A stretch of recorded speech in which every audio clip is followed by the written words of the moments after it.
All right, the tale of a door unlocked. This has sourdough. No Mr. Accent on the dough. This is Gary's story. And I like when sourdough, I've mentioned this on a bunch of episodes now that he's been in. It's like he has a magical item, and I feel like it doesn't even become magical. I feel like sourdough is the magician, and he doesn't even know it. And when he makes shit up on the spot to try to hawk something because he's like a snake oil salesman. He's just selling people crap he knows doesn't work. But I feel like his words make whatever he says about an item actually become the item he has hawked. So I feel like just through the episodes, because that's Gary's character, I feel like Sourdough, unbeknownst to him, is actually responsible for making these items magical.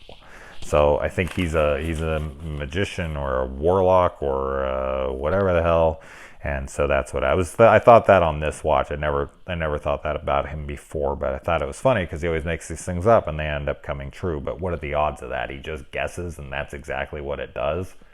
He has to have made it happen, or I mean, I could go into a ton of other theories, but let's stay on track.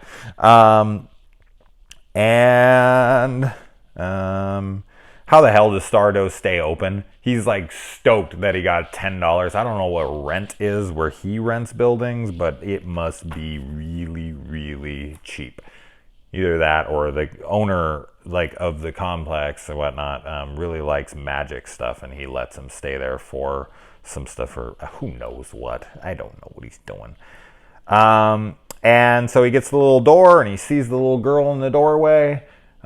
Cute little girl, man. I tried looking her up, and I want to say, yeah, I looked her up. She's really attractive, as I expected. She's a cute little girl. Man, she became beautiful.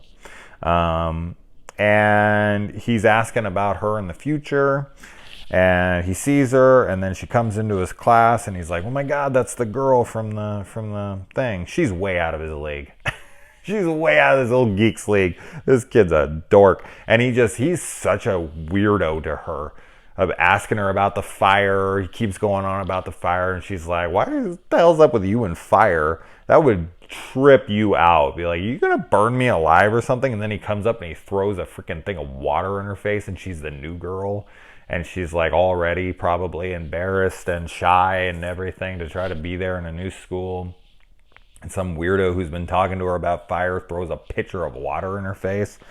No, yeah, any girl, anybody would be like, no. And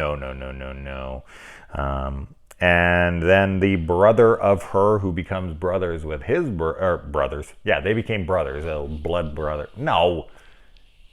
The brother of her becomes friends, not brothers, with his brother, the main kid's here, brother. And of course there's this spooky place up the street, and everyone has to be initiated by being taken in there and scared the bejesus out of them. And a fire is started, of course. The prophecy has come true, and he goes there to save her. And inside the little door there is an in key, and in the outdoor that Sourdough has, he yells through it, they can hear, and when he opens the door finally, they fall through. And then Sourdough pulls out a third door, which I'm really, really curious on what that door's function is. One's an in, one's an out, and one's a what? I don't know. But we don't ever get to know. And he lets him keep it, so Sourdough. I don't wonder what Sourdough does with this stuff after he finds out it does have magical properties. We shall never know. Next up after this is The Tale of the Night Shift, and hopefully my kids and I will get to watch that soon enough. This has been fun. It's fun to revisit old nostalgic kid stuff that, was kind of the precursor to my eventual love of the genre, even though I was already really heavily into adult horror by that point. But it added to my love to the genre, and it was probably more, it was probably what I should have been watching. More appropriate, I think is the word I was looking for there. And I enjoyed it. I enjoyed it back then, and watching it with my kids and watching it through their eyes and watching it, experiencing with them again. It's a fun time. So Anyway, guys. All right.